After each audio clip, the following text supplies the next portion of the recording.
Oke, Assalamualaikum warahmatullahi wabarakatuh. Kita akan mulai live nanti jam 19.00. Kita tes suara dulu agar suaranya tidak ada halangan. Kita cek. Oke.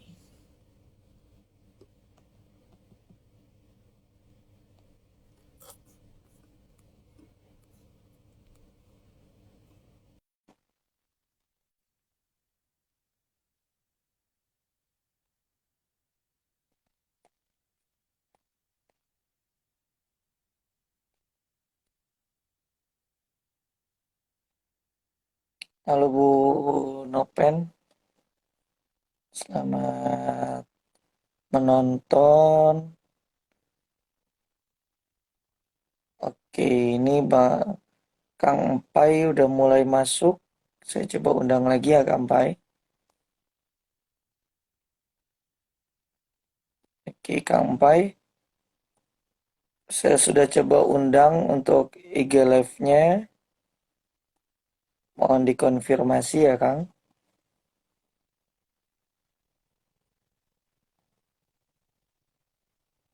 Hai Bu, Bu Wide, ini suara saya udah jelas kah? Eh, Cek,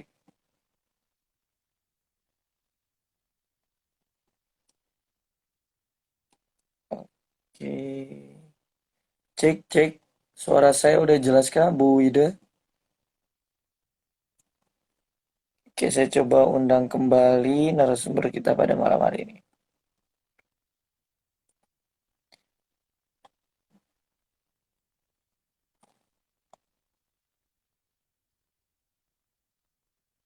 Oke, terima kasih Bu.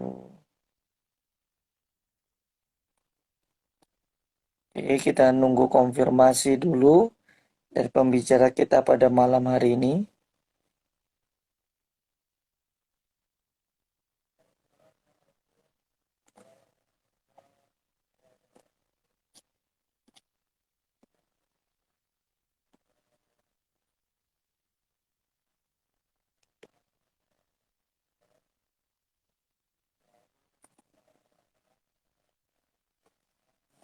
Oke, kita sudah masuk ke...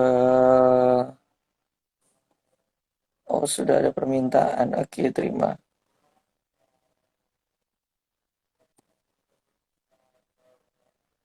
Oh, oke.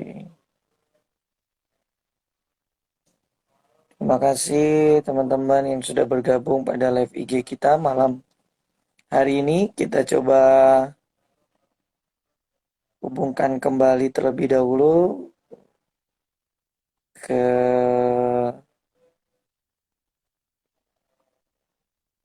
narasumber kita malam hari ini. Ini ada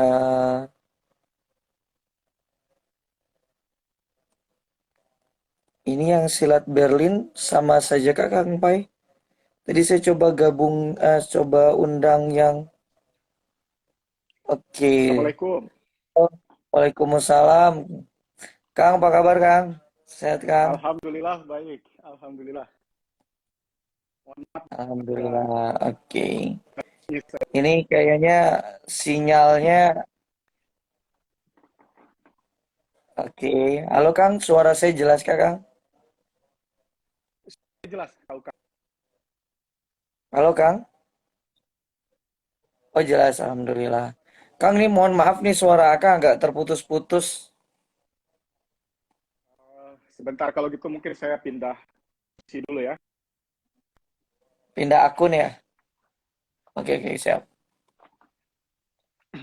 Kami tunggu ya. Terima kasih teman-teman yang sudah bergabung sambil menunggu Kang Painya nih lagi cari lokasi biar sinyalnya stabil. Terima kasih teman-teman yang sudah bergabung. Seperti biasa dalam IG Live Sedekah Ilmu ini, teman-teman yang mau bertanya bisa langsung ya di kolom pertanyaan yang sudah Ada tuh di bawah yang ada tanda tanyanya, silahkan. Kak Ukat, bagaimana Oke, sekarang suara saya? Masih putus-putus? oke. Suaranya sudah lumayan lancar, Kak. Tapi Atau eh, gambarnya agak kurang jelas ini, Kak. Agak buram. Coba cek dulu, Kak. Mungkin suaranya, Kak. Assalamualaikum, Kak. Waalaikumsalam warahmatullahi wabarakatuh. Oke. Suara saya aman, Kak? Aman, Alhamdulillah aman. Oke. Ini sudah lumayan membaik, Kak. Sudah lumayan baik. Oke, terima Gambarnya kasih, juga, Kang Pai. Ini sudah jam 19.02 waktu Indonesia Barat. Kita mulai dulu ya, Kang Pai.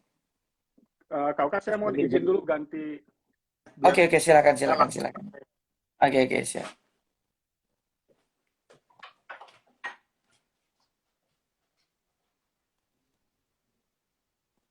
Sekali lagi teman-teman, terima kasih banyak yang sudah bergabung. Boleh teman-temannya diundang ke live IG kita pada malam hari ini.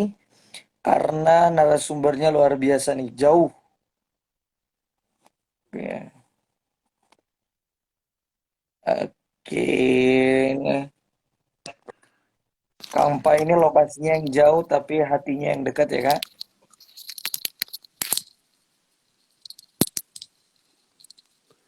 Nah, moga-moga ini lebih baik. Wah, ini lebih bersih. Tadi Oke, saya pakai oh ada, wireless mungkin. oke, terima kasih Kak. Wah, ini ada senior saya juga nih, Kang Pai, ada Kak Shehu, dia Sekjen Wushu Kabupaten Bogor Wah, Kak. salam kenal semuanya. Sebentar, sebentar. Oke,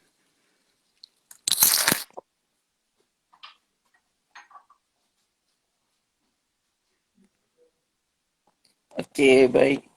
Nah,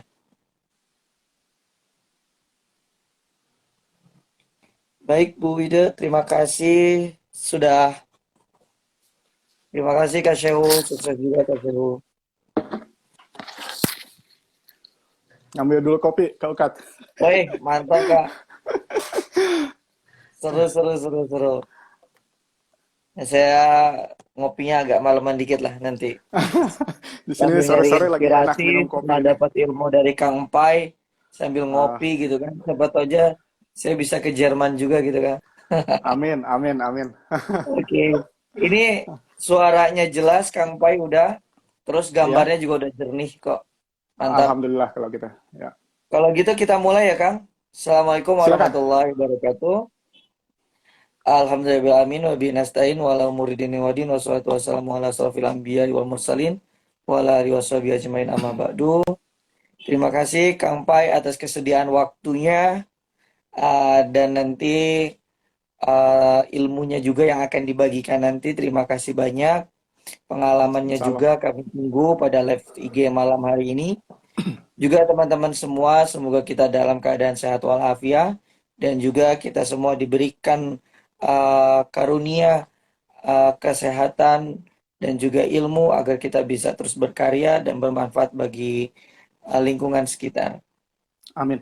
Eh, Kang Pai, ini saya so akrab aja nih karena sudah dapat biografinya dari Kang Pai. Padahal saya belum kenalan ya Kang. Kita Alhamdulillah baru bagus lah bertatap Kak Ukat. muka dan ini juga baru via live IG saja ya.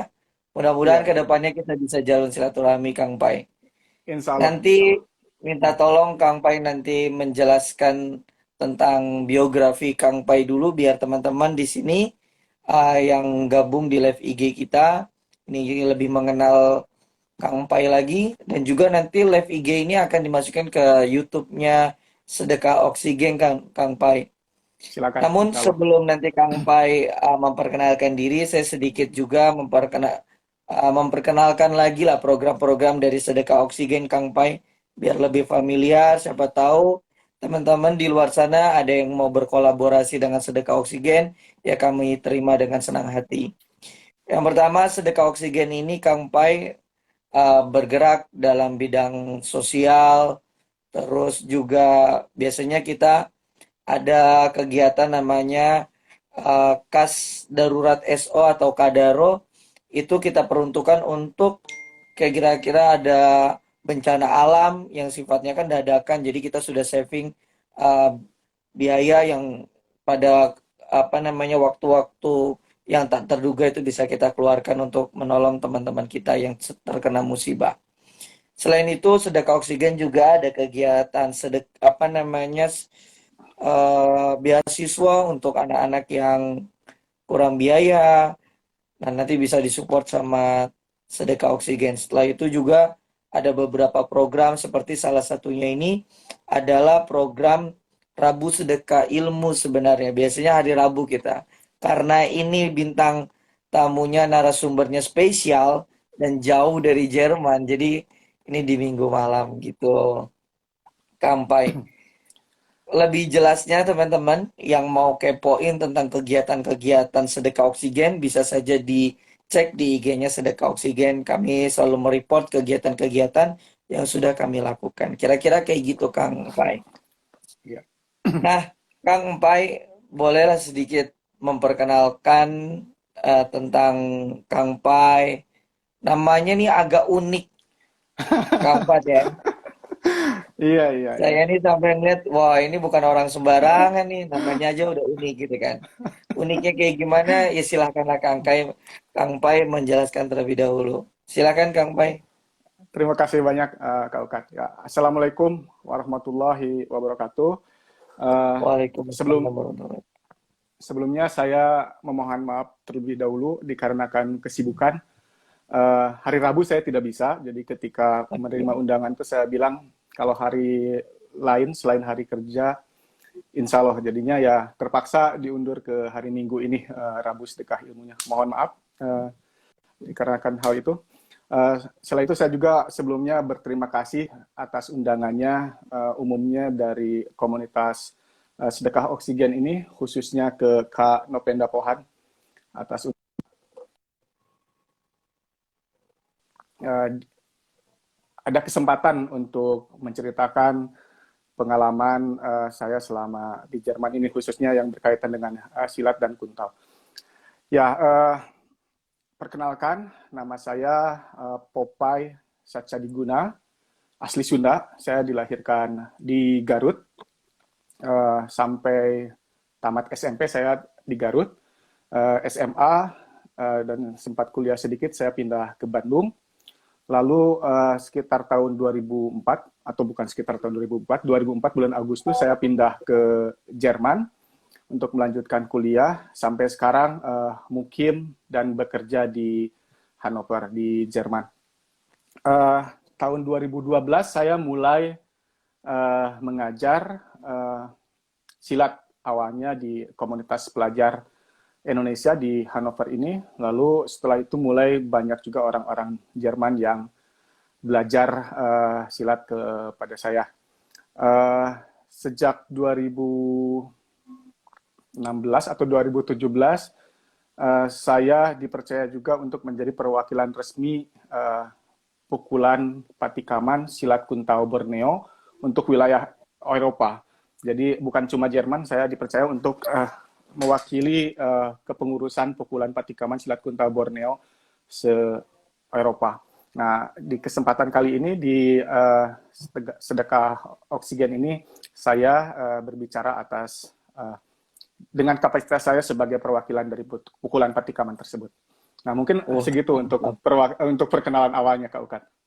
Nah, makanya luar biasa ya Kak ya. Terima kasih Kang Empai atas kesediaan waktunya. Kami mohon maaf nih kalau memang jadi harus apa namanya menyisihkan waktunya dari kesibukan Kang Empai. Nggak masalah Kak, mau di hari apa aja. Yang penting itu adalah kesediaan Kang Empai yang luar biasa Kang Empai. Mau mempersediakan waktunya untuk share tentang pengalaman Kang Empai. Dan terjawab sudah ternyata. Saya tuh lihat dari namanya, terus kok ujung-ujungnya dipanggil Kang nih. Wah ini, kok ada Sundanya nih orang Jerman Asli jadi Sunda ya. dipanggil Kang ya Kang. Ya, ayah saya dari Bandung, ibu saya dari Garut. Jadi asli. Oke, kita satu Tur. rumpun Kang. Saya juga dari tanah Sunda Kang. Tapi Ya. Sundanya yang agak keras dari Banten dan Bogor Kang. Oh ya, ya. Nah, Kang Pai, Unik ya Kang, awalnya Kang Pai itu awal mulanya memang kuliah di Jerman ya Kang. Setelah Betul, itu ya. ikut komunitas, apa sebelumnya di Indonesia itu udah ikut silat terlebih dahulu atau bagaimana Kang? Sudah, jadi silat itu di keluarga kami sudah tradisi. Jadi kalau boleh Mm-mm. saya sedikit menceritakan latar belakangnya, ayah saya itu Ya. dulu jagoan di sekolahnya, jagoan Oke, sekolah oke, oke. di Bandung itu. Jadi banyak orang yang dia tantangin awal tahun 70-an itu. Dari jagoan Oke. sekolah lain atau preman di pasar di mana sama ayah saya itu ketika dari mulai dia Jawara ya kelas Kang? satu ya itu masih sekolah Kak Ukat. Jadi kelas satu Apa sih SMA, kalau kelas 2 SMA itu ditantangin. Katanya menurut ceritanya banyak yang nggak kuat. Ada guru bela diri lainnya di sekolah dia baru datang awal-awal dari negara asing itu mulai mempromosikan bela diri ke sekolah-sekolah di Indonesia. Ditantangin Mm-mm. sama ayah saya itu nggak kuat juga katanya. Luar Sampai biasa. saking saking Badungnya ayah saya itu nggak mau sekolah, pulang ke rumah orang Oke. tuanya, ke rumah kakek saya di daerah Majalaya, terus bilang saya nggak mau kuliah. Saya nggak mau sekolah, saya mau jadi jawara. Kebetulan Unik ya. ada kenalan keluarga kami yang sering melakukan perjalanan ke Garut. Jadi pedagang keliling yang sering melakukan perjalanan ke Garut. Kalau awal tahun 70-an nggak secepat sekarang ya. Garut Bandung sekarang Oke. lewat jalan gunung itu paling cuma 40 menit. Kalau dulu bisa setengah hari jalan kaki atau naik oplet gitu. Jadi akses ke Garut itu dulu masih masih cukup sulit. Jadi pertukaran informasi juga masih cukup jarang. Terus tapi dari pedagang keliling itu tahu ayah saya ada seorang ulama muda di Garut yang jago silat katanya seperti itu. Jadi sama ayah saya Masya langsung Allah. singkatnya didatengin, ditantangin. Oke. Hanya dengan 2-3 gerakan sederhana, 5 kali mencoba, semuanya jatuh. Ayah saya yang dari kelas 1 SMA sampai bertahun-tahun nantangin jago-jago sekolah, nggak ada yang nggak itu di sebuah desa di daerah Samarang dikalahkan oleh ulama muda begitu saja dengan 2-3 gerakan. Sampai akhirnya berikrar saya mau belajar di sini dan akhirnya belajar silat ke kakek saya. Kebetulan uh, anaknya perempuan, ibu saya tuh akhirnya menikah dan Mm-mm. semenjak itu menjadi tradisi di keluarga kami. Jadi turun menurun silat dari Oke. ayah saya diajarin sama ayah, lalu diajarkan juga langsung sama kakek. Setelah itu diajarkan sama Ua, juga memiliki perguruan silat Putra Siliwangi di Garut. Lalu Oke. setelah saya ke Bandung mulai belajar dari guru-guru yang lain. Misalnya saya akhir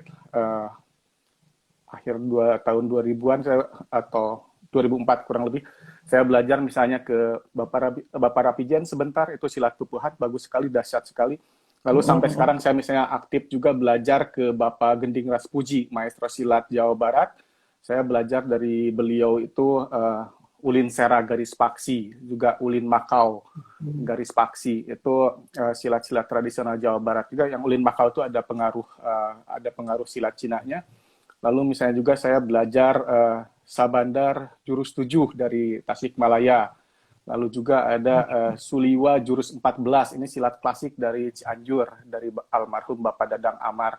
Eh, Lalu juga belajar aliran sera yang lain, misalnya Pusaka Sera dari Kang Hema Brata dari daerah Muhammad Toha. Lalu juga belajar misalnya sera dari Kujang Pusaka, dari Abah Umbara. Banyak, jadi Oh, biasa. lumayan banyak belajar. Akhirnya salah satu yang sampai sekarang saya juga aktif di kepengurusannya itu, saya belajar pukulan patingawan dari Syekh Demang Ahmad Al-Banjari. Jadi ini satu-satunya silat yang uh, bukan berasal dari Jawa Barat yang saya pelajari. Jadi silat kuntau, pukulan patikaman silat kuntau Borneo ini berasal dari Kalimantan Selatan, Kalimantan Tengah.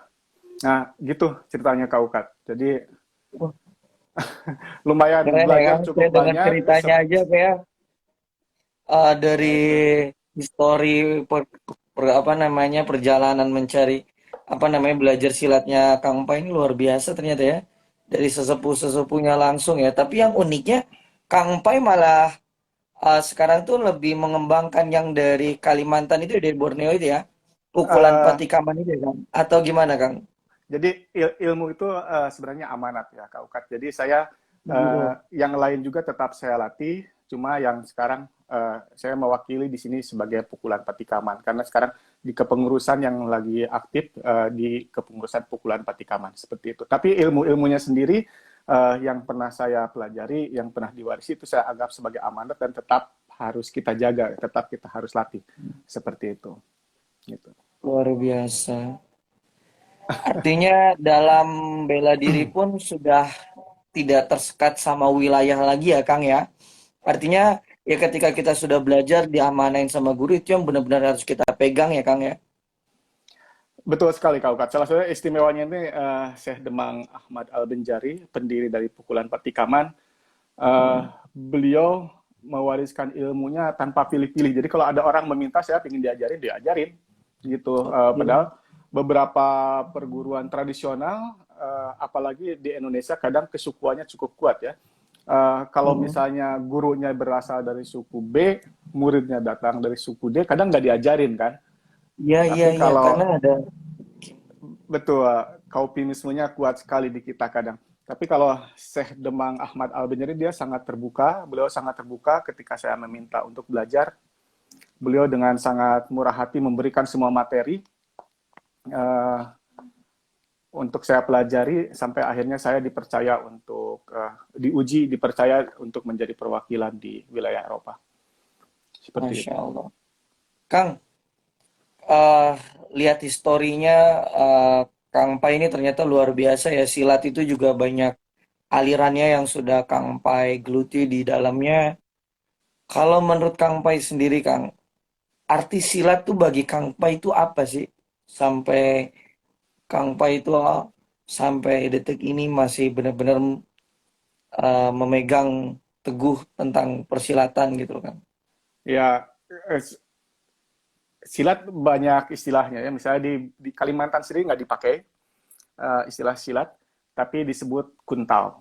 Tapi pada dasarnya Untuk sama aja merusuk ke bela diri tradisional bangsa kita. Jadi di silat Kalimantan ya. disebut ya di Kalimantan disebut kuntal, misalnya di daerah Minang disebut sile, terus di daerah Jawa Barat misalnya disebut pencak. Nah di secara nasional sendiri disebut pencak silat ya, uh, mewakili semua semua bela diri tradisional Indonesia tersebut gitu. Uh, Bagi saya kenapa silat menarik? Karena salah satu yang diutamakan di silat itu adalah adab dalam belajar. Jadi bukan cuma melatih skill fisik. Alhamdulillah guru-guru saya mengajarkan juga adab, mengajarkan juga nilai filosofisnya. Jadi bagi saya itu menarik. Silat itu silaturahmi. Silaturahmi bukan cuma sesama anggota perguruan yang sama, tetapi juga silaturahmi dengan perguruan yang lain secara level berikutnya, atau juga silaturahmi dengan skala yang lebih besar seperti itu. Itu mungkin yang saya dapat. Tapi memang di lapangan ada beberapa yang uh, melenceng lah, tidak mengutamakan nilai silaturahmi itu. Mungkin saya kalau boleh uh, menduga-duga karena mungkin ketika awal belajar adabnya dilupakan seperti itu. Jadi penting uh, kalau belajar ilmu itu, ilmu apapun, kaukat menurut saya penting belajar dulu adab karena tanpa adab ilmu apapun bisa diselewengkan, bisa dipergunakan untuk hal-hal yang kurang baik. Tapi dengan adab, ilmu paling sederhana pun menjadi bermanfaat. Apalagi ilmu yang uh, berkembang canggih lah. Kalau dibarengi dengan adab, insya Allah akan membawa ke manfaat. Seperti itu. Oke, luar biasa. Ada nilai filosofi tersendiri yang memang itu tuh sangat berarti bagi kehidupan kita sehari-hari ya, Kang. Betul, betul. Dari silat gitu, nggak hanya melatih fisik, tapi ada adab yang memang di silat ini memang sekental itu, Kang. Seartinya Alhamdulillah, di silat itu memang yang pertama kali diajarkan tuh memang adab dulu kah atau bagaimana, Kang? betul. Alhamdulillah aliran-aliran yang saya pelajari dari mulai pukulan Patikaman ini, Syekh Demang sangat mengutamakan sekali adab, sangat menekankan sekali adab. Begitu juga misalnya guru-guru yang lain sangat mengajarkan sekali adab. Ada misalnya salah satu guru di Bandung yang saya datangin, ketika saya datang, saya bilang saya ingin belajar, itu seharusnya datang berkali-kali. Tidak Hmm. langsung belajar, bercerita aja ngobrol seperti ini. Mungkin saat itu adab saya dilihat, diuji ini layak tidak untuk diajarkan, seperti itu mungkin. Dan ketika sudah mulai belajar juga, jadi ngobrol dulu berjam-jam. Setelah itu cuma dikasih satu gerakan, udah ditinggalin sama beliau, ditinggalkan. Beliau pergi sholat maghrib, sholat isya, ditinggalkan 2 jam, saya harus berlatih sendiri. Mungkin saat itu dilihat juga, apakah satu gerakan sederhana itu ketika beliau nggak ada, dilihat nggak nih, dilatih nggak nih, terus Hmm. menerus. Istrinya mungkin disuruh memata-matai saya, apakah ini terus dilatih atau tidak, seperti itu. Jadi mungkin uh, dilihat juga karakternya pewarisnya. Kalau misalnya karakternya, adabnya sudah baik, mungkin tidak terlalu susah buat gurunya juga.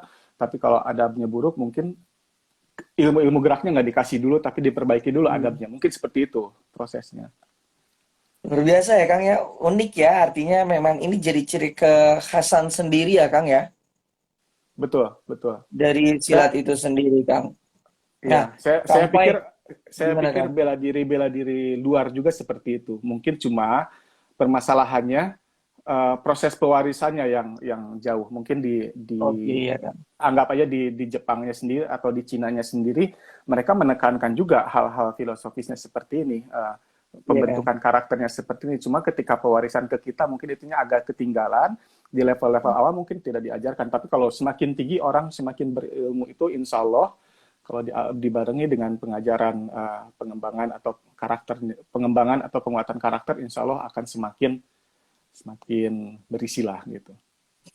Luar biasa ya Kang ya, artinya eh tapi Kang dalam atribut gitu, ada nilai-nilai filosofi dari atribut yang dipakai dalam baju apa namanya silat itu, ada nilai-nilai filosofi tertentu nggak yang memang itu jadi landasan silat itu sendiri Kang? Iya, kebetulan Kak Ukat menanya itu, saya udah mau siapkan logonya nih. Kita Oke. bicara khusus ke pukulan Patikaman aja ya. Ini ada Hmm. logo pukulan Patikaman. Oke. Ini ada Betul. ada huruf Ho. Ini huruf Ho. Ho ini Ho betul diambil dari Hoirun Daiman. Hoirun Daiman itu diartikan kurang lebih kebaikan yang tanpa henti. Jadi diminta praktisi pukulan Patikaman itu melakukan, menjadi pionir untuk melakukan kebaikan yang tak pernah ada akhirnya, dimanapun berada.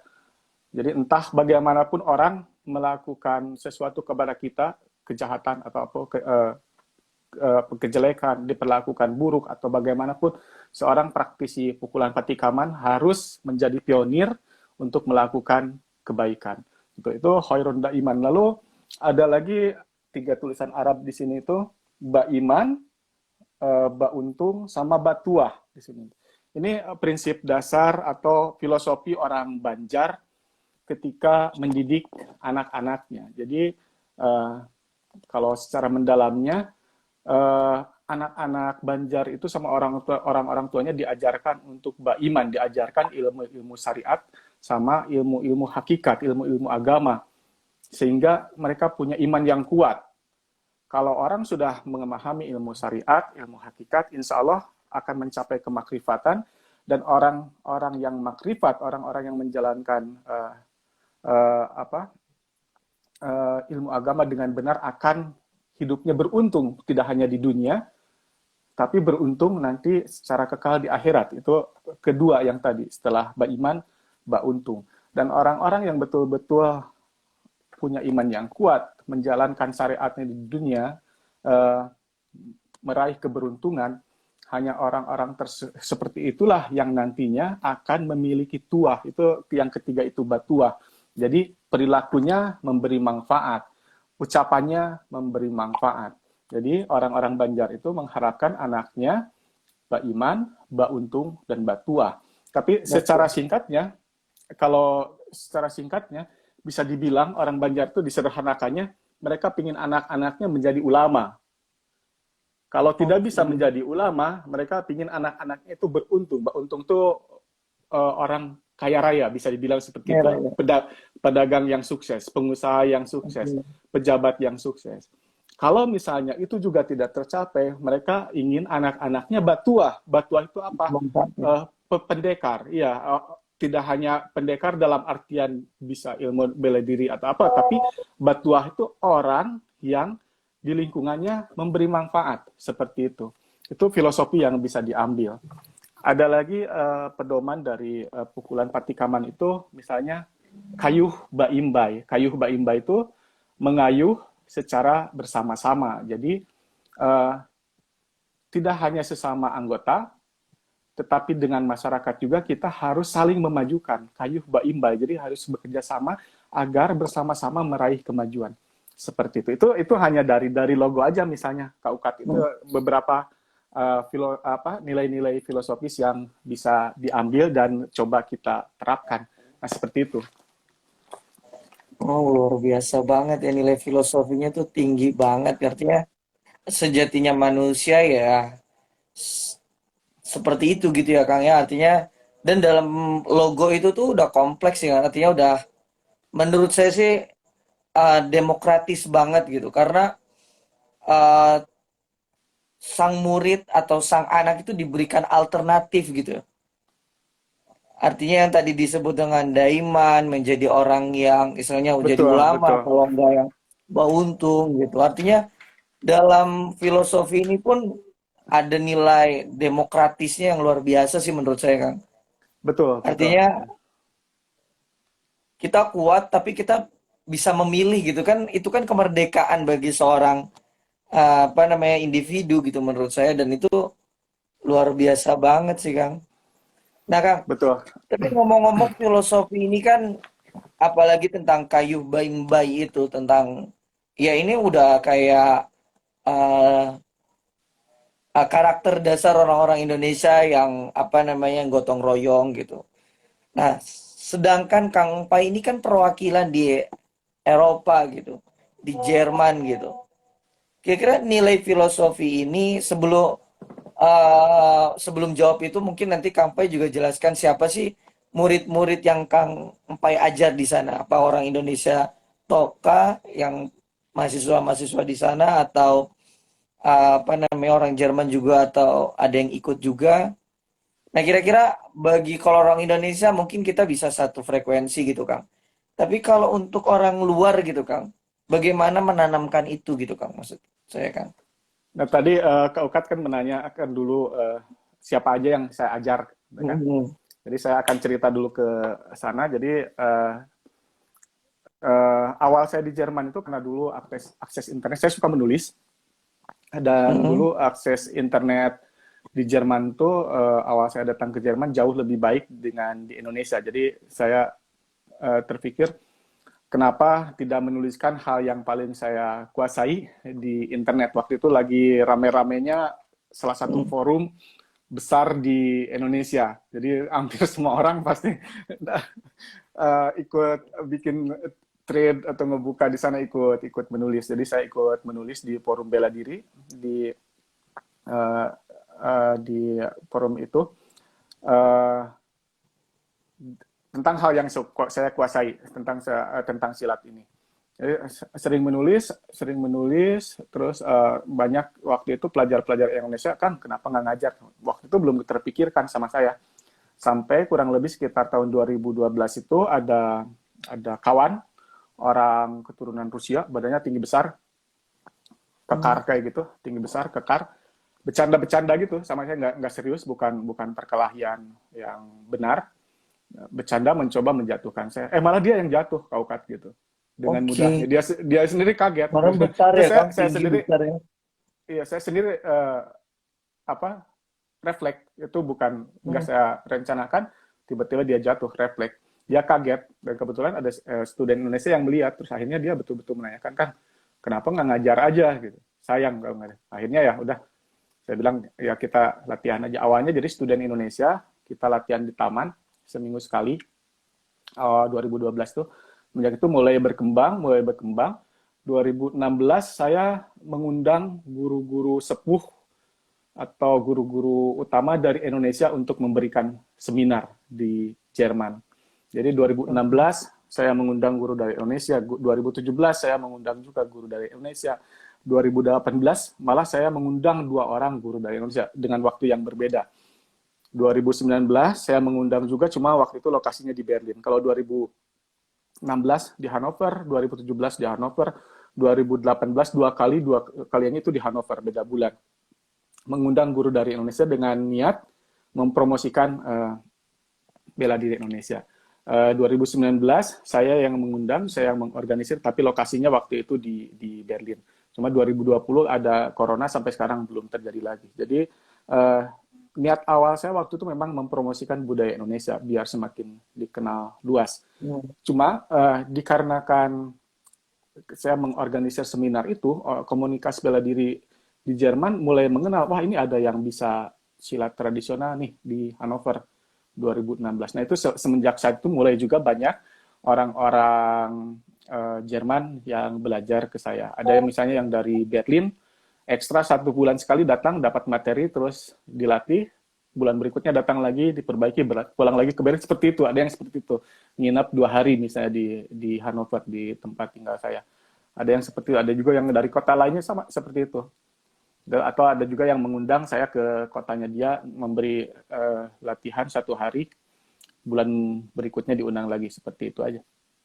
Gitu. Nah, tadi kembali ke pertanyaan awalnya, bagaimana mengajarkan nilai filosofis itu. Jadi seperti yang mungkin Kak Ukat sudah duga, bahwa kita memiliki karakter yang sangat berbeda, orang Indonesia dengan orang-orang Jerman. Tapi dengan penyampaian yang benar, insya Allah nilai-nilai filosofis itu tersampaikan. Jadi misalnya tadi itu Kayu Imbai itu, mereka paham bahwa tolong menolong itu di Indonesia memiliki nilai yang sangat tinggi sekali, dan mereka ingin belajar hal seperti itu. Memang susah karena perbedaan karakter, tapi di sisi lainnya mereka juga mempunyai karakter positif lainnya, dan itu membuat pengajaran juga lebih mudah. Misalnya aja seperti ini Kak Ukat, di kita itu kalau di Indonesia kurang menghargai waktu. Ketika dibilang jam segini latihan, jam 6 sore Ngaret latihan, gitu ya Kang ya. mereka datang jam 7. Oh, gitu. Misal seperti itu dulu, karena saya di Bandung Selatan dulu sempat ngelatih juga silat, jadi ketika dibilang setelah Isya latihan, jadi setelah Isya kan panjang tuh. Iya. Datangnya 8:30 gitu, memang setelah Isya sih, nggak salah, tapi Iya sih. datangnya setengah Kita yang sembilan. salah gitu. Berbeda Iya, dengan iya, iya. berbeda dengan kalau misalnya di sini orang Jerman dibilang jam 2 sore Dan kita latihan. lebih memaafkan ya Kang ya, walaupun Betul, ngaret gitu ya. betul. Di sini Lanjut Kang, saya gimana kalau orang Jerman gimana Kang? iya, di sini dibilang jam 2 latihan, jam 2 sore latihan. Mereka setengah 2 udah siap-siap, udah ada di lokasi. Karena tradisinya itu kalau ada suatu kegiatan dilakukan di jam tertentu, mereka tuh paling telat 15 menit sebelumnya sudah harus ada di sana, seperti itu. Jadi mereka kadang setengah jam sebelumnya udah ada di sana, paling telat yaitu 15 menit sebelumnya. Jadi kadang gurunya sendiri yang telat, jadi saya datang langsung 5 menit sebelum. Seperti Iya, itu. iya, iya. Nah itu, Iya, iya. nah, itu ya Orang begitu Indonesia Kak Ukat. pemaaf Jadi banget soalnya ya. Kalau telat ya, dimaafin gitu kan. Terus udah ya gitu juga nuntut maafnya juga berlebihan gitu ya. Padahal ada nilai karakter yang kita juga harus belajar, apalagi tentang waktu itu ya Kang ya. betul betul. Ya, Nah, artinya Kang, dari filosofi dari amanah dari silat itu yang harus kita lestarikan juga ke mereka gitu. Artinya saya sih tertarik sama Kang Pai yang tadi nyampaikan bahwasanya eh, apapun kalau kita menyampaikannya dengan baik, mereka juga akan terima dengan baik gitu ya Kang ya. betul betul. Ah, nah, berarti Kang, eh, capaiannya Kang ketika Kang Pai mengajar silat, selain daripada waktu, mereka udah nggak harus diajarin ya Kang. Mereka Ya, tuh udah on time banget gitu. Bahkan tadi Kang Pai juga bilang 15 menit itu udah paling telat sebelumnya kan. ya. Nah, tentang kayak karakter gotong royong atau tentang religiusitas itu yang memang menjadi dasar utama yang tadi disebutkan Kang Pai sebagai Baiman itu kan. Nah, itu bagaimana Kang? Itu disampaikan juga kah atau memang oh diambil tertentunya saja gitu tentang kayu bayi-bayinya aja gitu yang ini nggak cocok sama dia atau gimana Kang? Ya, itu disampaikan juga. Misalnya sebelum masuk kita berbicara di ranah pukulan patikaman. Sebelum masuk perguruan eh, ada namanya upacara eh, Bisarah Piduduk. Bisarah Piduduk itu nanti saya kebetulan di Insta saya belum saya upload itu. Jadi salah satu siswa yang dari Berlin. Jadi di Bisarah Piduduk itu eh, sebelum upacara saya menyuruh dia untuk misalnya membawa kelapa muda, membawa ketan hitam, membawa kaos putih, membawa jarum Hmm, dan sebagainya. Itu dia bawa semuanya. Terus sebelum dimulai upacara dikumpulkan, saya jelaskan semuanya. Apa makna dari semua itu, kenapa dia harus bawa semua itu. Seperti itu. oke. Dan ketika dijelaskan, eh, semakin membuat mereka itu yakin bahwa ini bela diri yang ingin ditekunin sama mereka. Karena ternyata mereka beda dengan bela diri yang ada di Jerman yang lainnya yang datang jam 2 pemanasan, latihan, pulang. Seperti itu. Hmm, Kita mengajarkannya, saya juga diajarkannya masih secara tradisional oleh Syekh Demang itu, diajarkan dulu filosofinya, bisarah duduknya, hmm, dijelaskan maknanya. Saya juga sampaikan seperti itu dan membuat mereka juga semakin yakin bahwa kita tidak hanya ingin memperbaiki teknik mereka, tapi kita juga ingin memperbaiki karakternya mereka kalau ada yang harus diperbaiki. Seperti itu. Jadi misalnya hormat kepada guru, terus keikhlasan kepada ketetapan Allah seperti itu, terus kesucian hati itu semua dijelaskan. Sampai beberapa betul-betul terharu ketika dijelaskan itu. Jadi upacaranya, hmm. upacara penerimaannya saya sebentar aja, cuma yang lama itu penjelasannya, gitu, Oke. penjelasan dari makna-maknanya itu. Ketika sudah dijelaskan, dijelaskan juga silsilah keguruannya, seperti itu, baru kita berikrar bahwa kamu menjadi murid saya menjadi guru kamu. Kamu mempunyai tanggung jawab kepada guru, dan sebagai guru, saya juga mempunyai tanggung jawab kepada kamu. Ikatan kita tidak bisa dilupakan begitu saja gitu. Jadi harus diingat bahwa sampai kapanpun kita tetap sama-sama berikrar bahwa kamu murid saya dan saya guru kamu. Kita punya masing-masing punya hak yang bisa dituntut dan punya kewajiban yang harus dikasihkan. Seperti itu. Jadi tidak sembarangan ketika berikrar itu tidak sembarangan. Seperti itu, Kaukat. Wah, luar biasa ya. Artinya dari awal itu memang penerapan karakter adab itu memang ya disampaikan terlebih dahulu gitu. Artinya Betul, ketika betul. kita mungkin miss-nya mungkin di situ kali ya Kang ya. Artinya bagaimana cara lagi-lagi semua kembali lagi kepada kita sebagai pengajar mungkin Kang ya. Bagaimana penerapannya di awal seperti apa itu yang membentuk karakter si murid itu sendiri ya Kang ya. Betul, betul. Seperti yang sudah dibilang tadi Kaukat, kalau misalnya itunya dilupakan, adab dilupakan, eh, ilmu apapun akan sangat mudah diselewengkan. Seperti itu. Jadi bahaya sekali, apalagi ini ilmu bela diri yang ada beberapa teknik, mohon maaf, untuk membuat orang apa ya, cacat lah, atau kadang mohon maaf, ada beberapa teknik yang memang ditujukan untuk membunuh seperti itu. Kalau adabnya tidak diajarkan, saya tidak sanggup mengajarkannya, Pak Ukat, gitu. Saya nggak mau mengajarkan begitu saja ke orang yang lewat teknik-teknik yang berbahaya seperti itu, Oke. karena dosanya dosa kolektif. Kalau saya mengajarkan kepada si A teknik teknik untuk Bisa. membunuh dan Betul, dia karena kita pakai, mengajarkan ibaratnya barang yang luar biasa gitu ya. Saya betul, sesuatu betul, yang wah bahaya kalau memang salah di tempat dipegang sama orang-orang yang misalnya betul. bermasalah gitu ya Kang ya.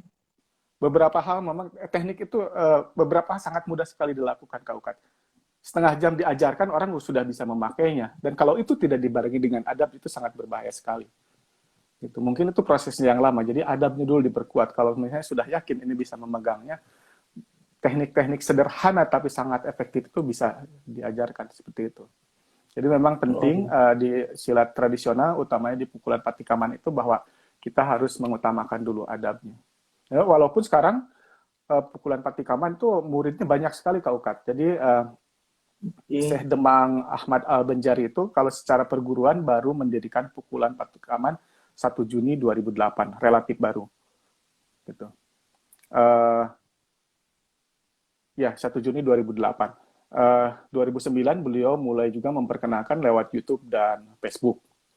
Nah, jadi awalnya cuma mengejar di lingkungan-lingkungan terdekat. Tapi secara keilmuan, pukulan patikaman itu sudah ada dari kerajaan kuno di Kalimantan. Menurut legenda orang-orang Banjar, ada nama kerajaan Nansrunai. Ini nggak ada di buku-buku sejarah, cuma mereka orang-orang Banjar yang tahu.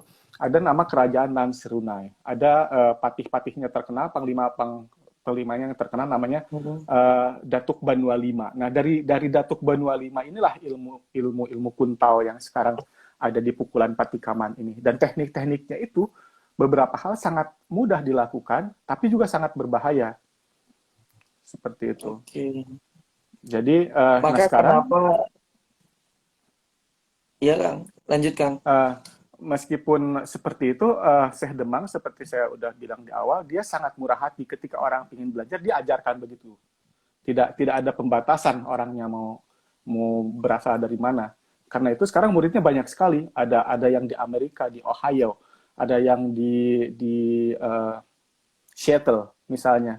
Di Eropa sendiri ada yang di Berlin, itu bimbingan saya. Ada yang di Hanover, ada yang di Paris, terus di daerah lain di Prancis. Sekarang ada yang baru mau mulai belajar tuh di Itali, sudah 2 orang. Di Belanda udah jelas ada juga, di Belgia juga ada. Di Eropa sendiri udah mulai banyak gitu. Di Masya Allah, Indonesia, luar di biasa ya. Jakarta, di Bandung, di Jogja juga ada, di Bali juga ada, di Medan juga ada, Pontianak, sama di pusatnya di Kuala Pembuang, sama Banjarmasin dan Banjarbaru. Jadi murid-muridnya banyak. Cuma awalnya kita memiliki kurikulum yang terbuka. Jadi awalnya diajarkan teknik-teknik dasar, silakan. Setelah itu kalau terlihat adabnya baik, baru mereka memasuki ke Hmm. tahapan lainnya yang lebih khusus. Nah, di saat itulah adab betul-betul diperkuat. Seperti itu. Karena ini dua sisi yang sangat berbahaya sebenarnya Kak Ukat. Kalau kita terlalu ketat dalam menyebarkan ilmu, ilmunya sendiri nanti terlalu tertutup dan akhirnya mati karena tidak ada pewarisnya. Tapi kalau kita juga terlalu terbuka, semuanya kita ajarkan, sisi lainnya bahaya. Kita tidak bisa mengontrol siapa yang memegang ilmu. Jangan-jangan ilmu yang berbahaya dipegang oleh orang yang nggak punya adab. Seperti itu. Nah, Syekh Demang mengkombinasikan keduanya itu, jadi untuk level awal sangat terbuka sekali, siapapun boleh belajar. Semakin lama, semakin tinggi, itu mulai mulai dilihat adabnya. Seperti itu, Kak Ukat. Wah, luar biasa. Kang, saya malam ini jadi banyak belajar. Saya praktisi bela diri juga, Kang. Tapi malah saya belajar dari orang luar gitu ya. Saya Sama aja, aktif Kak di Ukat. wushu, Kang. Saya aktif di Iya, wushu. Artinya tapi ternyata ya semua bela diri sama. Kayak di kita juga ada kayak di belt kita tuh ada tulisan China gitu. Terus artinya tuh kalau kata guru saya juga nggak ngerti. Itu namanya nyun. Artinya kesabaran. Ya dalam tingkatan itu tetap yang menjadi faktor pegangan kita adalah kesabaran, kesabaran, kesabaran itu. Karakter gitu. Secara simbol itu kan selalu ditanamkan. Tapi lagi-lagi malam ini saya belajar tentang bagaimana uh, ya karakter itu mulai dari sang pengajarnya dulu gitu. Balik lagi ke betul. awal yang Kang Pai bilang semua karakter perbedaan apapun itu bisa saja disampaikan asalkan cara penyampaiannya itu yang benar gitu ya Kang ya. Betul, Kak Ukat. Dan strategi dari silat yang Kang Pai ajarkan di Eropa ini juga luar biasa ya. Artinya benar-benar merangkul semua pihak tanpa membedakan terlebih dahulu. Tapi di situ ada karena ada nilai utama yang memang Kang Empai dan teman-teman ingin capai di situ ya tentang ya tadi menjadi ulama, menjadi orang yang bermanfaat dan lain sebagainya. Itu kan butuh seleksi-seleksi ya dari karakternya, dari ininya selain daripada sisi dimana ya kalau ini diajarin ke orang yang nggak punya, misalnya orang yang ganas gitu, orang yang emosional, wah banyak nih korbannya gitu kan dari gerakan-gerakan yang mematikan itu ya gitu ya Kang. Betul, betul. Menurut saya luar biasa kan. Tapi Kang Pai Ya. sendiri di era digital sekarang ini, media sosial dan lain sebagainya, itu ngaruh nggak sih? Kalau di Indonesia kan kayak orang tuh masukin ke saya nih misalkan, saya praktisi, saya juga ngajar bela diri. Ada alasan-alasan orang tua itu masukin ke bela diri itu karena anak saya main gadget terus nih gitu. Dia yang penting gerak gitu kan ya. Nah bagaimana Kang? Di Eropa gitu juga nggak sih fenomenanya? Atau Nah, itu memang bela diri itu menjadi faktor yang memang mereka cari gitu untuk kesehatan, untuk filosofinya dan lain sebagainya. Gimana Kang? ya sebetulnya ini sangat sangat global sekali ya Kak Ukat. Tidak hanya di Indonesia terjadi seperti itu, anak-anak di sini juga sekarang lebih banyak tertunduk kepada gadget. Mhm. Itu mungkin masalah kita bersama secara global sekarang. Jadi memang eh, kita sebagai orang tua yang apa punya kewajiban untuk mengarahkan anak-anak muda atau anak-anak kita ke pendidikan yang lebih baik, sebaiknya secara proaktif juga uh, dimulai dari keluarga kita sendiri, misalnya mulai untuk lebih aktif uh, apa menfilter lah apa yang anak-anak kita boleh lihat, apa yang anak-anak kita boleh boleh lakukan. Gitu. Di Jerman mungkin sedikit berbeda. Di sini orang-orang tua mulai mengerti HP itu hanya boleh dimiliki oleh anak-anak misalnya yang uh, saya kurang tahu tepatnya, tapi anak-anak kecil itu sama sekali nggak dikasih akses. Jadi mereka mungkin umur 12 mungkin baru baru dikasih HP itu juga kadang betul-betul hanya untuk komunikasi mereka. Jadi uh, beberapa media sosialnya mereka blok, termasuk juga di Eropa itu ada aturan anak di bawah kalau nggak salah 16 tahun tidak boleh memiliki akun media sosial seperti itu, dan itu betul-betul dijalankan, dan orang tua juga secara proaktif memfilter hal tersebut gitu.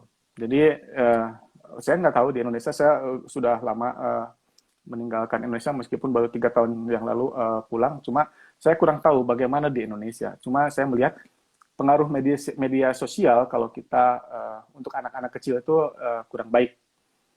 Meskipun Iya Kang, betul. di sisi lain misalnya ini juga pukulan Patikaman majunya gara-gara salah satunya diperkenalkan lewat media sosial. Kalau nggak ada media sosial mungkin nggak akan semaju Iya. ini. Misal, tapi di sisi lain untuk anak-anak itu bahaya sekali, bahaya sekali. Apalagi misalnya sekarang TikTok juga mulai merambah. Jadi kalau anak-anak kita dibomi dengan TikTok, dengan Instagram, dengan tidak bukan berarti semuanya buruk ya. Cuma kalau kita tidak memfilter, karena kalau kita bisa mengakses semuanya lewat internet sekarang. Kalau anak-anak kita tidak ada filter, bisa saja mereka mengakses konten-konten yang kurang baik. Akhirnya bukan kita yang mendidik anak-anak kita, tetapi malah media sosial yang mendidik anak-anak kita. Jadi jangan Oh, heran kalau misalnya ketika sudah besar nanti sama orang tuanya kurang ajar karena iya, yang ngajarinya bukan kita tapi media sosial. Mungkin seperti itu kalau pandangan betul. pribadi saya. Baik Kang. Artinya kalau di sana memang anak-anak ini eh, atau gini Kang, di sana itu murid Kang Pai itu di sana tuh paling kecil tuh umur berapa Kang? Kalau anak kecil kebetulan nggak ada saat ini. Jadi Oh gitu. udah dewasa semua, murid saya udah dewasa semua. Oke, sudah dewasa semua. Ya, Artinya benar-benar memang untuk mendalami bela diri itu ya terkait terus juga ingin pengen tahu tentang filosofinya, benar-benar belajar silat gitu ya Kang ya. betul, Nah, betul. Kang, apa aja sih Kang kesulitan tentu dalam sebuah proses perjalanan itu kan ada halang rintangan juga gitu ya Kang ya. Kira-kira Akang ini dalam melestarikan budaya Indonesia di negara orang lain, terus dengan frekuensinya yang tentu juga memang Kang Pai juga harus berusaha lebih untuk menyamakan frekuensi mereka agar mereka tertarik juga untuk belajar budaya kita. Kira-kira apa Kang hambatannya Kang? Atau nggak ada sama sekali gitu Kang? Ya, sama aja Kak Ukat. Kita semuanya itu eh, memiliki waktu yang terbatas ya. Kalau kalau saya Oke. boleh sedikit bercerita, kita uang bisa dicari, eh, kesehatan juga kita bisa bisa bina. Tapi waktu kalau kalau sekalinya waktu dipakai itu waktu nggak bisa diambil lagi. Nah itu masalahnya di saya tuh mungkin sekarang eh, betul-betul harus menyisihkan waktu untuk melatih mereka. Jadi eh, itu aja kesulitan itu ya waktunya terbatas sekali Waktu gitu aja karena ya. saya profesi utama saya itu software engineer di bidang finance jadi pekerjaan utama saya itu di software saya memproduksi software Gitu. untuk perbankan jadi Oke. silat ini sampingan aja bukan bukan profesi utama jadi hati saya sebenarnya lebih ingin lebih memberikan waktu untuk silat tapi karena kehidupan utama saya bukan di sana, Iya. jadi yang membiayainya bukan dari silat, Oh, uh, gitu. dari pekerjaan saya yang lain, jadi saya harus mengutamakan dulu pekerjaan tersebut. Jadi kesulitannya itu aja, kadang membagi waktu. Nah, ini latihan cuma bisa dilakukan juga akhir pekan, jadi kegiatan-kegiatan lain juga digeser ke akhir pekan. Sehari-hari diutamakan untuk pekerjaan dan keluarga seperti itu. Itu kesulitannya mungkin itu waktu aja, jadi tidak Waktu optimal. aja. Iya, saya bukan 100% guru silat gitu atau guru kuntau gitu aja. Iya, artinya ya mungkin ini juga sebuah karakter yang memang dibentuk gitu dari silat sehingga Kang Pai dalam kesibukannya pun menyisihkan waktu gitu untuk mau tetap berbagi bermanfaat gitu sesuai dengan filosofi tadi Daiman, Bauntung dan Batuah tadi ya Kang ya. Ya, sama aja sebenarnya Kak Ukat. Sama seperti orang-orang lain saya kadang malasnya banyak. Tapi Oh karena gitu. karena karena silat itu salah satu yang paling saya kuasai dan yang paling saya sukai jadi ya saya selalu menyisihkan waktu untuk hal itu. Seperti itu. Luar biasa Kang. Kang, eh gerakan silat ini banyak nggak sih Kang? Jadi kalau secara kurikulum pukulan patikaman itu ada 5 level saja. Kalau secara kurikulum, jadi pertama itu disebutnya kurikulum B. Ini untuk publik, jadi semua orang bebas berlatih. Eh, Selanjutnya setelah itu kurikulum A. Kurikulum A itu kita mulai terikat dengan keanggotaan. Di ini kita mulai masuk ke keanggotaan. Di sini juga kita belajar cuma 3 langkah bunga saja dengan berbagai macam drill. Seperti juga di kurikulum B tadi yang awal. Di kurikulum B juga kita belajar 3 langkah bunga. Namanya kalau di Banjar itu di Borneo itu bunga ya. Jadi belajar 3 bunga juga di kurikulum B. Di kurikulum A juga belajar 3 bunga. Setelah itu masuk ke dasar senjata gitu. Jadi 3 bunga yang kita pelajari di level kedua itu dipersenjatai bagaimana kita mengtranslasi atau menerjemahkan gerakan tangan kosong ke senjata. Itu mulai dipersenjatai.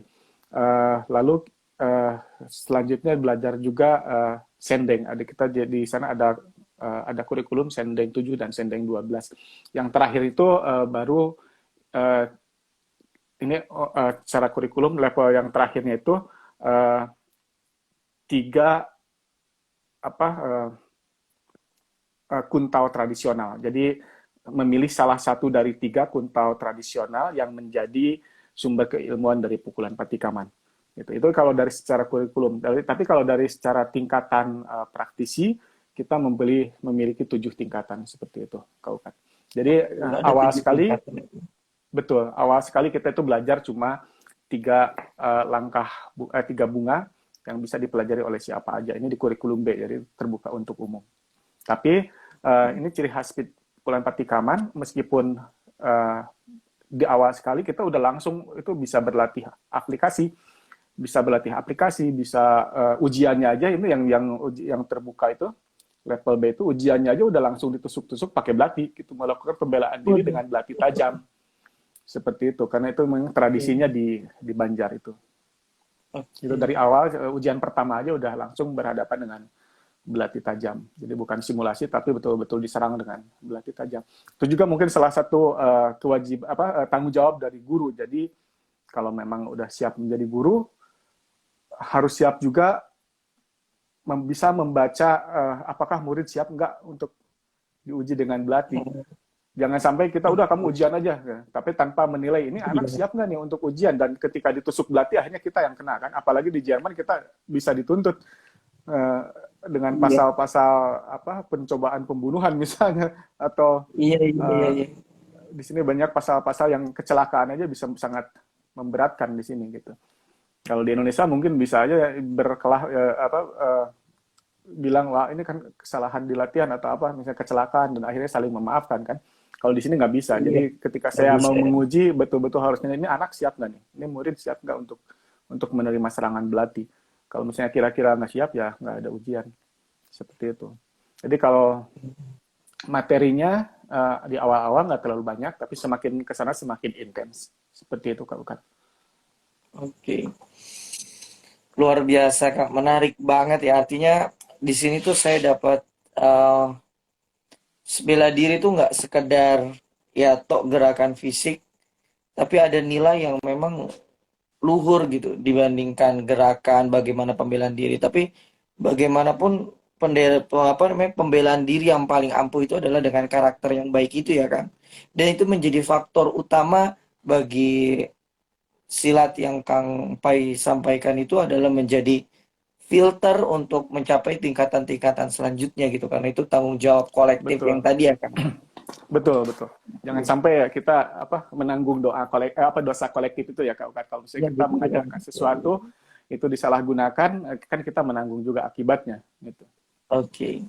Seperti itu. Kang Pai, ini saking serunya ini saya tuh sampai nggak ngingetin mau yang bertanya gitu karena pertanyaan saya mendominasi terus nih karena luar biasa gitu. Ya, Saya praktisi bela diri juga gitu. Tapi saya di sini menemukan tentang ya nilai luhur dari karakter bela diri itu ya dari eh, adab, dari karakter itu yang perlu dibangun gitu. Tapi sebelum membangun kepada murid ya dari kita dulu gitu.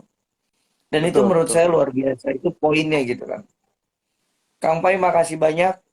Saya dapat banyak banyak ilmu baru di sini Sama-sama Kak Ukat ya. dari Kang Pai sudah menyiapkan waktu juga di tengah-tengah kesibukannya. Dan nggak terasa Siap. kan saking serunya ini udah 1 jam kita kan. Dan Ya tentu sama-sama Kak Ukat, di saya Eropa senang itu kan sekali. waktu itu sangat luar biasa pentingnya. Saya menghargai waktu Kang Pai juga. Mungkin terakhir Kang Pai boleh closing statement sebelum kita akhiri IG Live kita malam ini. Ya, sekali lagi terima kasih atas kesempatannya. Saya sebagai closing statement-nya mungkin saya akan mengulang lagi yang tadi saya sudah sampaikan bahwa utamakan adab di atas ilmu dan ajarkan juga adab kepada anak-anak kita, kepada keluarga-keluarga kita, kepada orang-orang sekeliling kita. Jangan sampai mereka belajar adab dari media sosial yang kontennya kita sama sekali tidak tahu kebenarannya. Jangan sampai bangsa kita yang dulu dikenal dengan keluhuran budi pekertinya, hilang identitasnya, digantikan dengan adab-adab yang tidak jelas asalnya. Sekali lagi itu aja. Hati-hati dengan media sosial, jaga adab kita, maju terus Indonesia. Mungkin Terima gitu kasih aja. Kang, luar biasa. Kang Pai, makasih banyak atas waktunya. Sama-sama Semoga kau Kang kan. Pai sehat selalu. Mudah-mudahan nilai luhur yang Kang Pai ingin capai, ingin lestarikan semua terwujud dengan mudah. Amin ya Allah ya Rabbal alamin. Amin, Terima amin ya kasih Allah. Kang Pai. Sama-sama Mudah-mudahan kau ini kan. Terima bukan kasih banyak. uh, komunikasi kita pertama dan yang terakhir ya Kang. Mudah-mudahan nanti bisa Insya berlanjut. Allah, insya Allah. Insya Terima Allah, kasih insya Kang Allah. Pai. Sekian dari saya. Mohon maaf juga bagi teman-teman yang sudah ikut live IG pada malam hari ini. Jika banyak kekurangannya, akhir kalam, Assalamualaikum warahmatullahi wabarakatuh. Waalaikumsalam warahmatullahi wabarakatuh. Terima kasih Kang Pai. Sama-sama Kak Ukat.